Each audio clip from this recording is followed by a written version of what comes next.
श्री सद्गुरु महाराज की जय।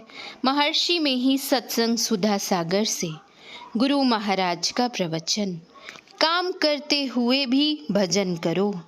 प्यारे लोगों, शरीर में जीवात्मा का निवास है, इसीलिए शरीर जीवित मालूम होता है।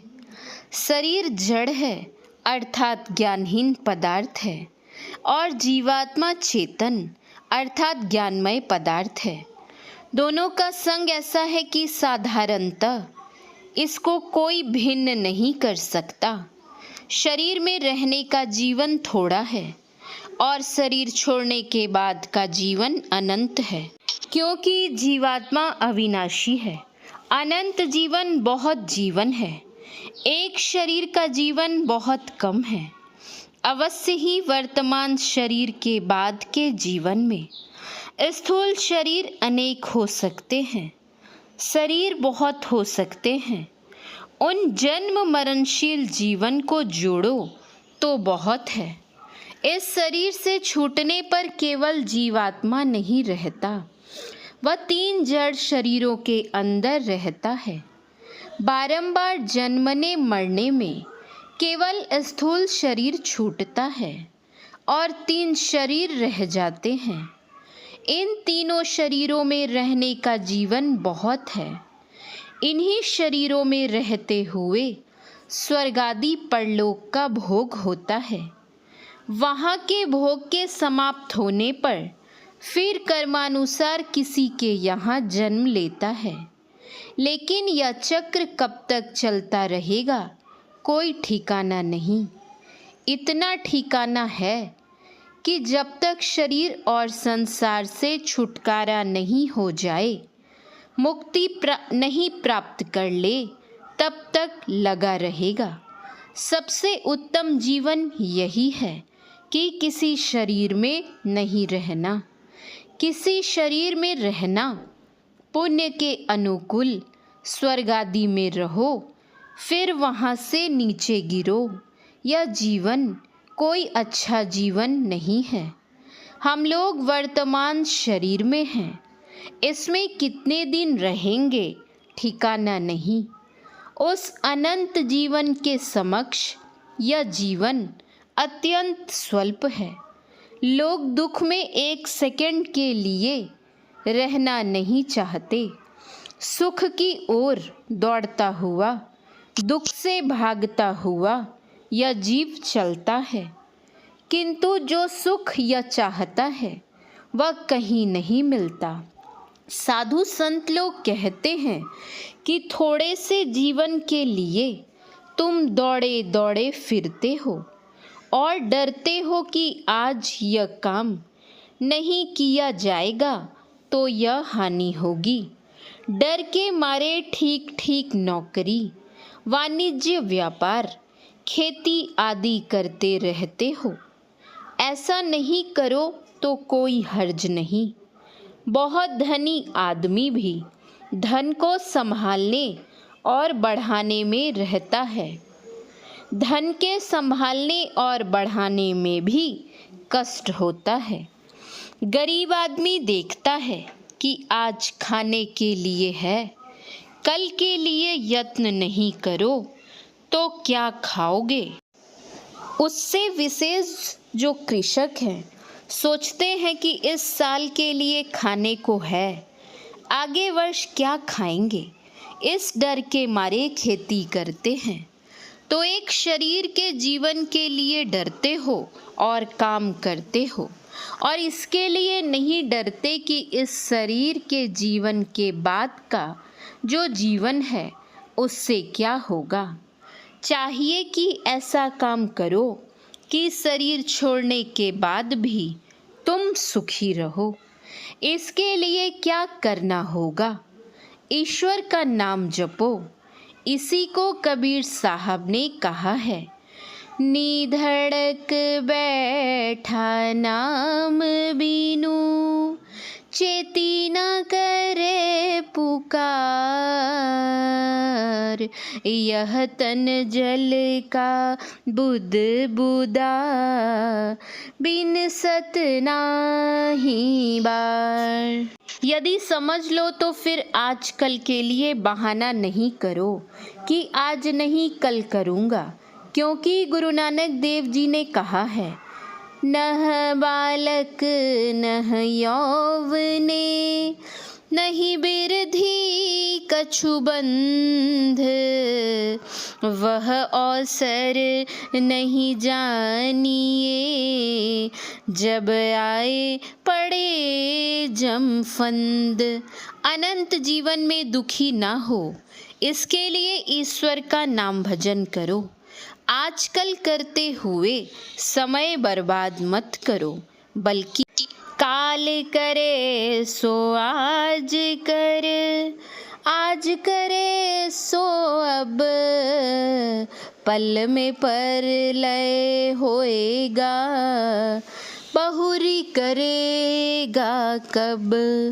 भर दिन भर रात बैठकर भजन नहीं करने कहा जाता, समय बांध बांध कर भजन करो। काम करते हुए भी भजन करो और काम छोड़ छोड़ कर भी भजन करो। ब्रह्म मुहूर्त में मुंह हाथ धोकर निरालस होकर भजन करो। दिन में स्नान के बाद भजन किया करो। तन काम में मन राम में हमारे यहाँ प्रसिद्ध है, इसको काम में लाओ। फिर सायंकाल भी बैठकर भजन करो। रात में सोते समय भजन करते हुए सो तो खराब स्वप्न नहीं होगा। नाम भजन को लोग जानते हैं कि गुरु ने जो मंत्र दिया है वही नाम भजन है। वह नाम भजन है, किंतु और भी नाम भजन है। जो शब्द लोग बोल सकते हैं, सुन सकते हैं, वह वर्णात्मक नाम भजन है। ध्वन्यात्मक नाम भजन भी होता है। वह ध्वनि तुम्हारे अंदर है। उस ब्रह्म ध्वनि में जो अपने मन को लगाता है तो वह शब्द से खींचकर ब्रह्म तक पहुंचा देता है। नाम का जप और नाम का ध्यान भी होता है। वर्णात्मक नाम का जप होता है जिसकी युक्ति गुरु बताते हैं, और ध्वन्यात्मक नाम का ध्यान होता है, इसकी भी युक्ति गुरु बताते हैं। इस साधन के लिए भला चरित्र से रहना होगा। जिसका चरित्र भला नहीं है, जो सदाचार का अवलंब नहीं लेता है, वह विषयों में भोगों में बंधा रहता है। जब वह भजन करने लगता है तो उसका मन गिर जाता है। इसलिए अपने को पवित्र आचरण में रखो। जाकी जिभ्या बंध नहीं, हृदय नाही साच, ताके संग न चालिए, घाले बटिया कांच। जिभ्या पर खाने और बोलने का बंधन रखो। झूठ और कड़वा बोलना खराब है। झूठ बोलना सब पापों की जड़ है। कड़वा बोलना आपस में फूट पैदा करता है। इसलिए सत्य बोलो और नम्र होकर रहो। साधु सोई सराहिए, साची कहे बनाए, कै टूटे कै फिर जुरे, कहे बिन भरम न जाए। जो साच बोलते हैं और कड़वा बोलते हैं तो उसको भी लोग सहन नहीं कर सकते। जो भोजन तुम्हारी बुद्धि को नीचा करे, शरीर में रोग पैदा करे, वह मत खाओ। इसके लिए संतों ने कहा, मांस मछरिया खात है, सुरापान से हेत, सोनर जड़ से जाएंगे, ज्यों मूरी की खेत। यह कुकर को खान है, मानुष दे क्यों खाए, मुख में आमिख मेलता, नरक पड़े सो जाए। मांस मछली तथा नशा आदि खाने पीने से पाश्विक वृत्ति रहती है। इसमें राजस तामस वृत्ति रहती है। सात्विक वृत्ति से भजन होता है। इस प्रकार के भोजन से सात्विक बुद्धि दमन हो जाती है और राजस तामस की प्रधानता हो जाती है, जिससे भजन में चंचलता और आलस आता रहता है। जो भोजन शीघ्र नहीं पचे वह भोजन भी मत करो, क्योंकि यह भी भजन नहीं होने देता। जितने नशे हैं यहाँ तक कि तंबाकू तक लेने योग्य नहीं। इसलिए कबीर साहब ने कहा, भांग तमाकू छूतरा अफीम और शराब, कह कबीर इनको तजे तब पावे दीदार। तंबाकू को लोग साधारण समझते हैं, किंतु यह भी बहुत बुरी नशा है। नशाओं से, कुभोजन से, कड़वी बात से और असत्य भाषण से बचो। इंद्रियों में संयम रखो और भजन करो तो भजन बनेगा। केवल भांग तंबाकू ही नशा नहीं है, बल्कि मद तो बहुतक भांति का, ताही न जाने कोई। तन मद मन मद जाति मद, माया मद सब लोय। विद्या मद और गुणहु मद, राजमद उन्मद। इतने मद को रद्द करे तब पावे अनहद। इन सब नशाओं को भी छोड़ना चाहिए। यही संतों का उपदेश है। जो संतों के उपदेश के अनुकूल रहते हैं वे पवित्र हैं। जो संतों के उपदेश के अनुकूल नहीं चलते वे किसी कारण पवित्र क्यों न कहे जाएं, किंतु अपवित्र हैं। यथार्थ में हृदय पवित्र होना चाहिए। शरीर पवित्रता के लिए क्या बात है। शिव जी के रूप को देखिए, अमंगल वेश रहने से अपवित्र नहीं है। हृदय की पवित्रता चाहिए। इसका अर्थ यह नहीं कि स्नान नहीं करे, पवित्रता से नहीं रहे। शारीरिक पवित्रता भी चाहिए।